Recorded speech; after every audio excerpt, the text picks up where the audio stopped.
اشفاق احمد صاحب لکھتے ہیں کہ شادی کے 4 سال بعد ایک عورت نے اپنے شوہر سے کہا، حبیب صاحب مجھے لگتا ہے یہ بچہ ہمارا نہیں ہے۔ شوہر نے حیران ہو کر بیوی سے کہا کہ ایسا کیوں کہہ رہی ہو؟ تمہارے من میں ایسا خیال آیا ہی کیوں؟ بیوی نے کہا، خورشید صاحب میں نے یوں ہی نہیں کہا، ہر بات کی کچھ نہ کچھ وجوہات ہوتی ہیں۔ آپ لڑکے کو غور سے دیکھیے، اس کی شکل نہ آپ سے ملتی ہے نہ ہی مجھ سے۔ بات صرف شکل کی نہیں، نہ اس کا رنگ ہم سے ملتا ہے نہ ہی عادات ملتی ہیں۔ ہمیں اپنے بیٹے کا ڈی این اے ٹیسٹ کروا لینا چاہیے، یہ بچہ ہمارا ہے ہی نہیں۔ یہ سنتے ہی حبیب صاحب نے ایک رکشہ کرائے پر لیا اور دونوں میاں بیوی بچے کو لے کر ہسپتال کی طرف روانہ ہوئے۔ انہوں نے ڈاکٹر امجد سے فون پر ہی اپائنٹمنٹ لے لی تھی۔ راستے میں حبیب صاحب نے اپنی بیوی سے کہا، سغرا میں تجھے ایک بات بتانا چاہتا ہوں جو مجھے اب اچانک یاد آئی ہے۔ بیوی نے شوہر سے پوچھا کہ کون سی بات ہے؟ حبیب صاحب کہنے لگے، یقین مانو میرا کوئی قصور نہیں، میں نے تو صرف تمہاری بات پر عمل کیا تھا۔ بیوی نے کہا، کیوں دماغ کی بتی جلا رہے ہو؟ کھل کر بیان کیجیے، آخر بات کیا ہے؟ شوہر نے کہا، سغرا یاد کرو جب ہمارا منا آج سے ٹھیک 4 سال پہلے ہسپتال میں پیدا ہوا تھا، تم نے اس خوشی کے موقع پر بوڑھی نرس کو 10,000 روپے دیے تھے۔ بیوی نے کہا، ہاں مجھے اچھی طرح سے یاد ہے، پہلے بچے کی پیدائش آخر کون سی ماں بھول سکتی ہے؟ حبیب صاحب نے کہا، پیدائش کے کچھ دیر بعد ہمارے منع نے پیمپر خراب کر دیا تھا۔ آپ نے کہا، پلیز بچے کو چینج کر دیجیے۔ میں نے حیران نظروں سے آپ کی طرف دیکھا تو آپ نے کہا، حبیب صاحب آپ ہماری خاطر اتنا سا کام نہیں کر سکتے؟ یہ سنتے ہی میں نے بچے کو اٹھایا اور جلدی جلدی دوسرے وارڈ میں گیا، اپنے گندے بچے کو وہاں وارڈ میں سلا کر صاف ستھرے بچے کو تمہارے ساتھ سلا دیا۔ بیوی نے جب یہ سنا تو ہکا بکا رہ گئی۔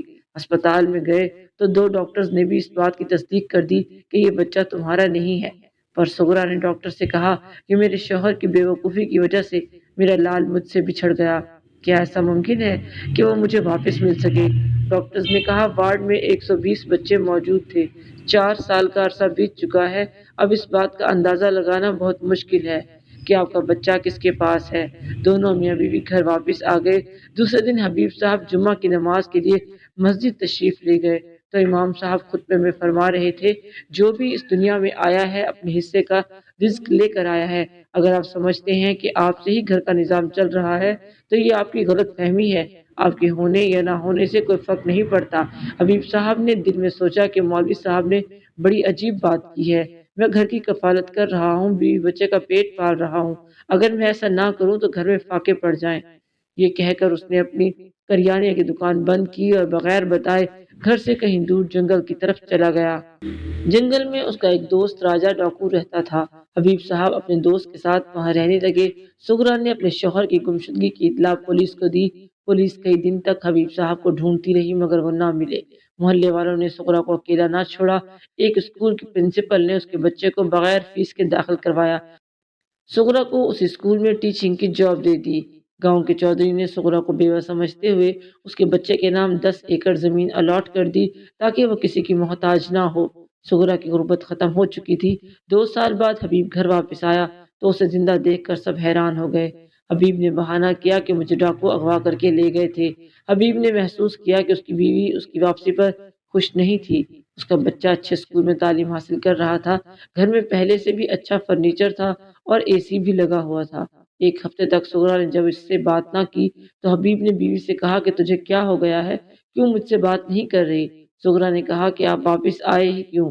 آپ کے جانے کے بعد ہمارے دن پھر چکے تھے، مجھے ڈر ہے کہ چودھری اپنی زمین واپس ہی نہ لے لے۔ آپ کے ہوتے ہوئے تو ایک مرلہ زمین نہیں خرید پائے، جبکہ اب منع کے نام 10 ایکڑ زمین ہو چکی ہے۔ پہلے میرا بچہ مجھ سے جدا کیا اور اب ہماری زندگی کی عیش و عشرت ختم کرنے کے لیے واپس آ گئے۔ اس نے دل میں کہا، امام صاحب نے ٹھیک ہی کہا تھا کہ ہمارے ہونے یا نہ ہونے سے کوئی فرق نہیں پڑتا۔ مجھے اس بات کا غرور تھا کہ میری وجہ سے گھر کا نظام چل رہا ہے، جبکہ گھر والے میرے واپس آنے پر خوش نہیں تھے۔ اشفاق صاحب فرماتے ہیں کہ بے شک اللہ تعالیٰ نے ہر فرد کے حصے میں رزق لکھ رکھا ہے، وہ اپنے حصے کا رزق پا کر ہی رہے گا، چاہے کچھ ہو جائے۔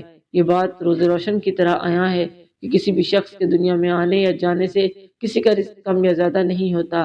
اللہ جس روح جس انسان کے حصے کا جتنا رزق ہے اسے وہ عطا کرے گا، چاہے کسی بھی شکل میں ہو۔ جب ہم لوگ کہتے ہیں کہ فلاں کے بچے یتیم ہو گئے، اس کا تو کوئی سنبھالنے والا ہی نہیں، لیکن ہم یہ بھول جاتے ہیں کہ جس نے ان بچوں کو یتیم کیا ہے وہ سارے جہان کو پالنے والا ہے۔ اس نے ان کے لیے بھی کوئی نہ کوئی سبب پہلے پیدا کیا ہے، بعد میں ان کو یتیم کیا ہے، اور اس میں ان کی بہتری ہی ہوگی۔ جس دن کسی انسان کا دل اللہ کے کیے ہوئے ہر کام پر مطمئن ہو جائے، سمجھے کہ وہ دونوں جہان میں فلاح پا گیا۔ اللہ سے دعا ہے کہ ہمیں یقین کامل کی رحمت سے نواز دے۔ آمین۔